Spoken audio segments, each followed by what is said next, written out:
대한민국 서울, 잠실의 하늘을 찌를 듯 솟아있는 123층의 마천루, 롯데월드타워 시그니엘은 단순한 주거 공간을 넘어 대한민국 성공의 정점이자 부의 상징으로 여겨져 왔습니다. 구름 위에서 내려다보는 서울의 야경, 호텔급 서비스, 그리고 선택받은 소수만이 허락된 그곳은 누구나 한 번쯤 꿈꾸는 선망의 대상이었습니다. 하지만 지금 그 화려한 외벽 안쪽에는 차가운 침묵만이 감돌고 있습니다. 한때 수십억 원의 프리미엄이 붙으며 없어서 못 판다던 이곳이 이제는 20억 원이라는 거금을 낮춰도 주인을 찾지 못한 채 1년 넘게 빈집으로 방치되고 있습니다. 월 관리비만 수백만 원, 월세는 수천만 원에 달하는 이곳이 이른바 깡통으로 전락할 위기에 처했다는 소식은 단순한 부동산 뉴스를 넘어 대한민국 경제 전체에 켜진 거대한 경고등과도 같습니다. 우리는 흔히 초고가, 부동산의 하락을 그들만의 리그, 서민의 삶과는 무관한 먼 나라 이야기로 치부하기 쉽습니다. 그러나 자본주의 경제 시스템에서 최상위 자산의 붕괴는 결코 독립적인 사건이 아닙니다. 그것은 가장 먼저 유동성의 흐름이 멈췄음을 알리는 신호탄이며 시중에 돈이 말라가고 있다는 명백한 증거이기 때문입니다. 지난 수년간 우리는 제로 금리에 가까운 초저금리와 막대한 유동성이 만들어낸 자산 시장의 폭등을 목격했습니다. 빚을 내서라도 자산을 사지 않으면 뒤처지는 세상, 근로소득보다 자산소득이 우위인 시대였습니다. 하지만 그 화려했던 파티는 끝났습니다. 미국의 급격한 기준금리 인상과 뒤이어 찾아온 고금리의 공습은 영원히 견고할 것만 같았던 대한민국의 부동산 신화를 가장 높은 곳에서부터 균열시키기 시작했습니다. 지금 목격되는 시그니엘의 장기 공실 사태는 단순히 비싼 집이 안 팔리는 현상에 그치지 않습니다. 이것은 부동산 프로젝트 파이낸싱 PF, 위기의 현실화, 1900조 원에 달하는 가계부채의 뇌관, 그리고 자산 가치 하락으로 인한 역자산 효과와 소비 절벽의 서막을 알리는 불길한 징조입니다. 오늘 우리는 대한민국 상위 0.1%의 주거지에서 시작된 이 균열이 어떻게 금융 시스템을 타고 내려와 대한민국 경제의 펀더멘털을 흔들고 나아가 평범한 우리의 식탁과 지갑에까지 충격을 주게 될지 그 냉혹한 경제적 메커니즘을 정밀하게 추적하려 합니다. 1997년 IMF 외환위기가 기업의 부실에서 시작되었다면 2025년 우리 앞에 놓인 위기는 과대평가된 자산 거품의 붕괴에서 시작되고 있습니다. 지금부터 펼쳐질 이야기는 공포를 조장하기 위함이 아닙니다. 20억 폭락에도 꿈쩍 않는 시장의 침묵, 그 이면에 숨겨진 경제의 진실을 마주하고 다가올 혹독한 겨울을 대비하기 위한 냉철한 생존의 기록입니다. 자산시장의 역사를 되짚어보면 거대한 붕괴의 전조는 언제나 스마트머니의 이탈에서부터 시작되었습니다.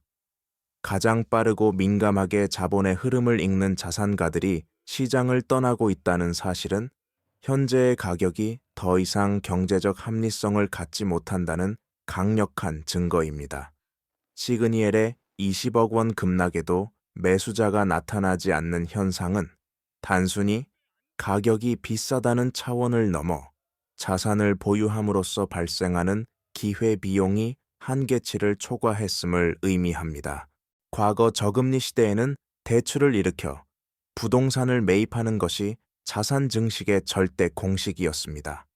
낮은 이자 비용보다 자산 가격 상승폭이 월등히 컸기 때문입니다. 하지만 지금은 상황이 완전히 역전되었습니다. 시중은행의 예금 금리와 우량 채권 수익률이 4%대를 넘나드는 상황에서 취득세와 보유세, 그리고 막대한 관리비까지 부담해야 하는 초고가 부동산의 실질 수익률은 마이너스에 가깝습니다. 현금을 쥐고 은행에만 넣어둬도 안전하게 불어나는 시기에 굳이 가격 하락의 리스크를 떠안으며 덩치 큰 부동산을 매수할 바보는 시장에 남아있지 않은 것입니다. 이러한 현상은 경제학적으로 수익률 격차, yield gap의 역전으로 설명됩니다. 부동산 기대 수익률이 무위험 자산인 국채 금리보다 낮아지는 순간 투자 매력도는 급격히 소멸합니다. 지금 강남, 한남, 그리고 잠실의 초고가 아파트 시장에서 벌어지는 거래 절벽은 단순한 심리적 위축이 아니라 철저한 계산에 의한 자본의 이동입니다. 더욱 우려스러운 점은 이러한 거래 실종이 호가와 실거래가의 괴리를 극도로 벌려놓고 있다는 점입니다. 매도자는 과거의 영광을 기억하며 높은 호가를 고집하지만 매수자는 더 깊은 바닥을 기다리며 관망합니다. 이 팽팽한 줄다리기가 이어지는 동안 시장의 유동성은 고갈되고 급기야 대출 만기나 세금 문제로 더 이상 버틸 수 없는 매물이 시장의 투매로 던져질 때 우리가 가격 파괴라고 부르는 2차 충격이 발생하게 됩니다. 지금 목격되는 시그니엘의 텅 빈 공간들은 바로 이 유동성 함정의 시각적 증거입니다. 부동산은 주식과 달리 현금화가 매우 느린 자산입니다. 상승기에는 레버리지 효과를 극대화해주지만 하락기에는 거대한 빚더미와 세금 폭탄이 되어 주인의 목을 조르는 흉기로 돌변합니다. 이미 시장에서는 현금 흐름이 없는 평가 차익은 허상에 불과하다는 인식이 퍼지고 있습니다. 1년째 주인을 찾지 못한 채 관리비만 축내고 있는 그 공간들은 대한민국 자산시장의 패러다임이 시세 차익에서 현금 흐름 중심으로 탐욕에서 공포로 이동하고 있음을 보여주는 가장 확실한 선행 지표입니다. 그리고 이 지표는 이제 막 하락 사이클의 초입을 가리키고 있을 뿐입니다. 지금의 사태를 이해하기 위해서는 지난 10년간 대한민국 경제를 지탱해 온 거대한 기둥, 바로 부채에 의한 성장 메커니즘이 어떻게 역작동하기 시작했는지를 파악해야 합니다. 경제학에서는 자산 가격 상승이 소비 증가로 이어지는 현상을 부의 효과, wealth effect라고 부릅니다.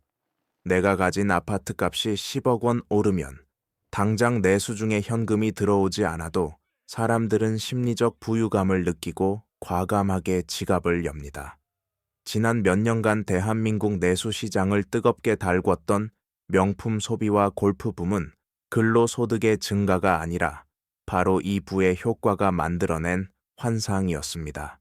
그러나 지금은 그 정반대의 상황, 즉 역자산 효과, negative wealth effect가 쓰나미처럼 몰려오고 있습니다.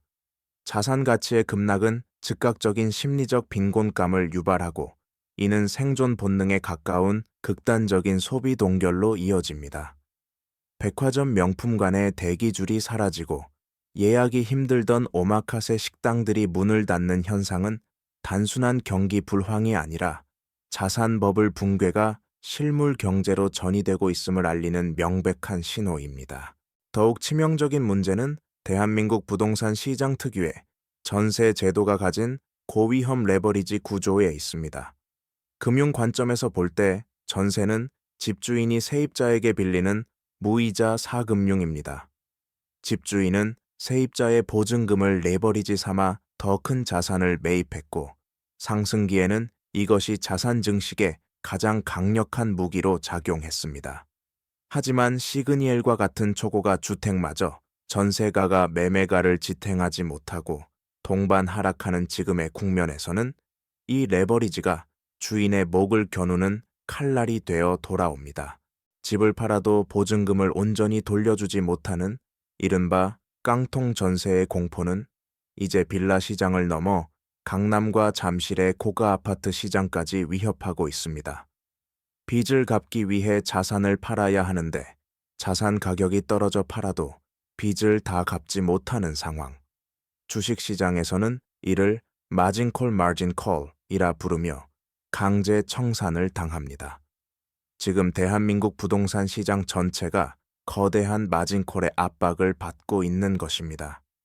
상위 0.1%의 주택에서 시작된 이 유동성 경색은 물이 위에서 아래로 흐르듯 중저가 주택과 지방 부동산 시장으로 빠르게 확산되며 대한민국 경제의 혈관을 막아가고 있습니다. 이 거대한 붕괴의 서막은 비단 대한민국만의 현상이 아닙니다.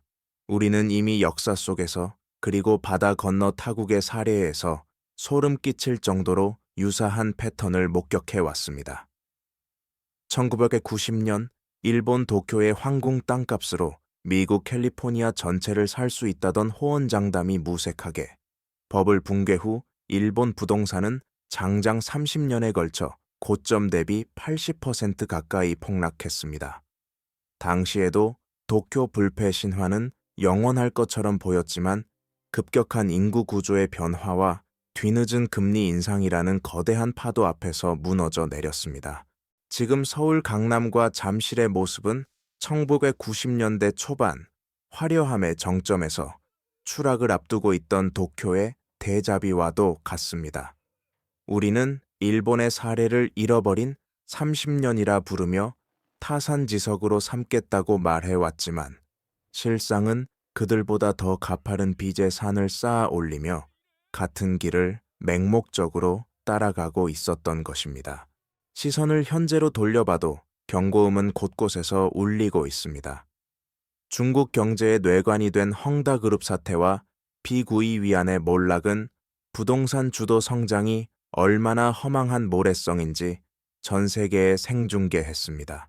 GDP의 30%를 부동산 건설에 의존했던 중국의 성장 모델이 한계에 봉착하자 짓담한 아파트들이 흉물처럼 방치되는 유령 도시가 속출했고 지방정부의 재정은 파탄났습니다.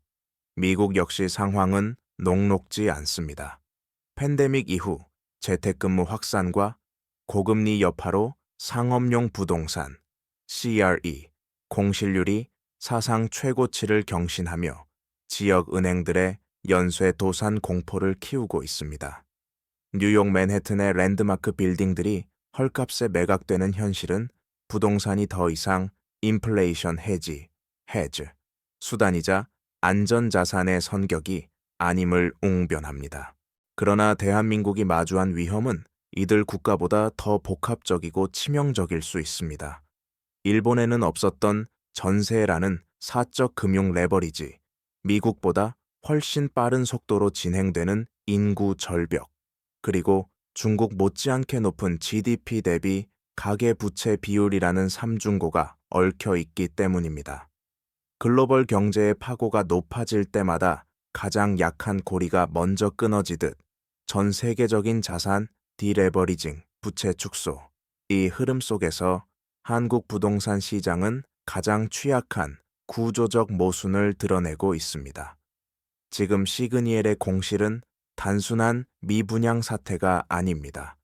그것은 글로벌 자산 거품 붕괴라는 거대한 태풍이 한반도에 상륙했음을 알리는, 그리하여 이제 한국 경제가 감당해야 할 고통스러운 구조조정의 시간이 시작되었음을 알리는 첫 번째 파도일지도 모릅니다. 화려한 마천루의 그늘 아래 대한민국 경제를 위협하는 진짜 시한폭탄은 보이지 않는 곳에서 조용히 그러나 확실하게 타들어가고 있습니다. 바로 부동산 프로젝트 파이낸싱 PF, 부실이라는 뇌관입니다. 시그니엘과 같은 초고가 건물이 완성되어 시장에 나오기까지 건설사와 시행사는 막대한 자금을 금융권에서 차입합니다.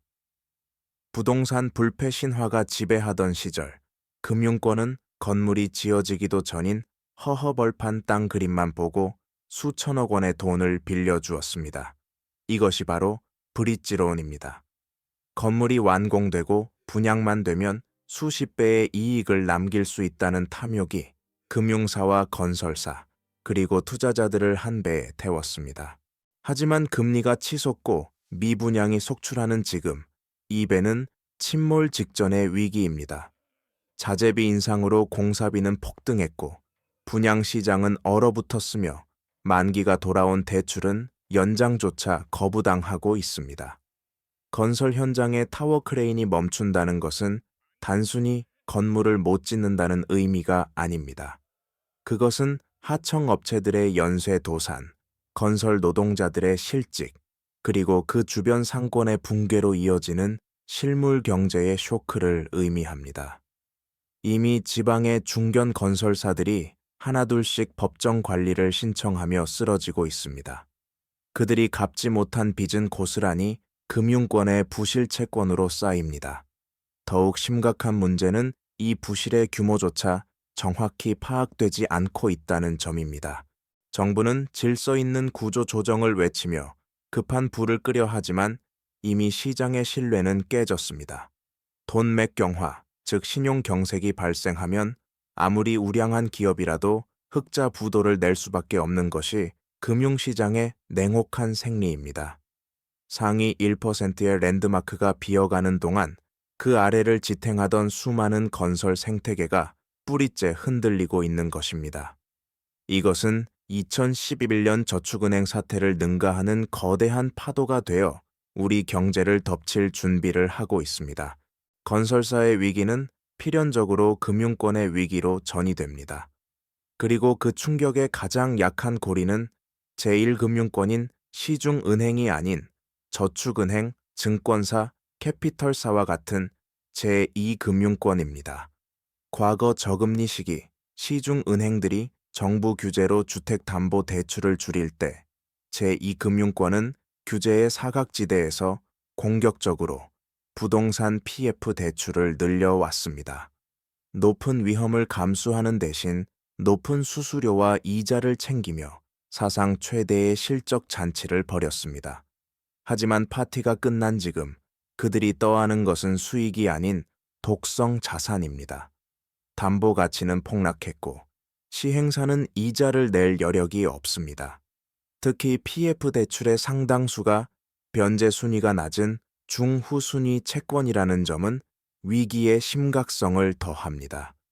사업이 망가지면 원금조차 건지기 힘든 악성 부채들이 금융사 장부에 시한폭탄처럼 박혀 있는 것입니다. 우리는 1997년 종금사 사태와 2011년 저축은행 영업정지 사태를 통해 금융부실이 어떻게 뱅크런, 대규모 예금 인출으로 이어지고 서민들의 피눈물을 흘리게 하는지 똑똑히 목격했습니다. 지금 시장에서는 흉흉한 소문이 돌고 있습니다. 특정 증권사의 유동성 위기설, 지방저축은행의 연체율 급등 소식이 심심치 않게 들려옵니다. 불안을 느낀 예금주들이 스마트폰 터치 몇 번으로 수조 원을 순식간에 빼낼 수 있는 디지털 뱅크러니의 시대, 금융당국의 공포는 그 어느 때보다 큽니다. 시그니엘의 공실이 부동산 시장의 수요 실종을 보여준다면 제2금융권의 위기는 자본시장의 신뢰 실종을 의미합니다. 돈이 돌지 않는 경제는 피가 돌지 않는 몸과 같습니다. 금융기관들이 제 살 길을 찾기 위해 대출을 회수하고 빗장을 걸어 잠그는 순간 건실한 중소기업과 자영업자들까지 자금난에 질식하게 되는 신용위기의 악순환이 시작되는 것입니다.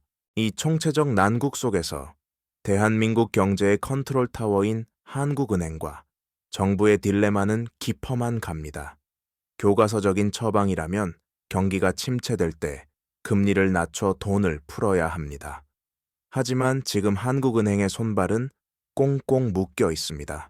바로 미국과의 금리 격차와 환율, 그리고 잡히지 않는 물가 때문입니다. 기축통화국인 미국이 고금리 기조를 유지하는 상황에서 한국만 독자적으로 금리를 내린다면 더 높은 수익을 쫓아 외국인 자본이 썰물처럼 빠져나가고 원달러 환율은 통제 불능으로 치솟을 것입니다. 이는 수입 물가 폭등으로 이어져 서민 경제를 파탄내고 제2의 외환위기를 초래할 수 있는 치명적인 시나리오입니다. 그렇다고 금리를 계속 높게 유지하자니 1900조 원에 달하는 가계 부채와 벼랑 끝에 몰린 부동산 PF가 터져버릴 위험이 있습니다. 진퇴양난, 그야말로 외통수에 걸린 형국입니다.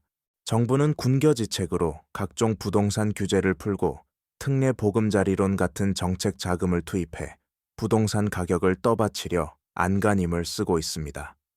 하지만 이는 근본적인 해결책이 아닌 폭탄 돌리기에 불과하다는 비판이 거셉니다. 빚으로 쌓아 올린 거품이 꺼지는 것을 막기 위해 더 많은 빚을 권장하는 정책은 결국 미래 세대가 갚아야 할 빚을 늘리고 좀비 기업과 한계 가구의 수명을 인위적으로 연장할 뿐입니다. 시장의 자정작용을 억지로 막은 대가는 훗날 더 큰 청구서가 되어 돌아올 것입니다. 지금 필요한 것은 고통스럽더라도 환부를 도려내는 구조 조정이지만 정치적 셈법과 기득권의 저항 속에서 누구도 고양이 목에 방울을 달지 않으려 합니다. 그 사이 골든타임은 속절없이 흘러가고 대한민국 경제는 저성장과 고물가가 동시에 닥치는 스태그플레이션의 늪으로 서서히 그러나 확실하게 빨려 들어가고 있습니다.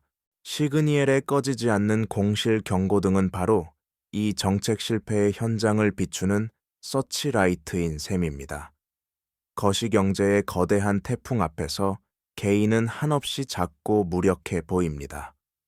하지만 역설적으로 자본주의 역사상 모든 거대한 부의 이동은 위기의 한복판에서 일어났습니다. 지난 10년이 부채의 시대, 레버리지의 시대였다면 앞으로 우리 앞에 펼쳐질 10년은 현금의 시대, 그리고 펀더멘털의 시대가 될 것입니다.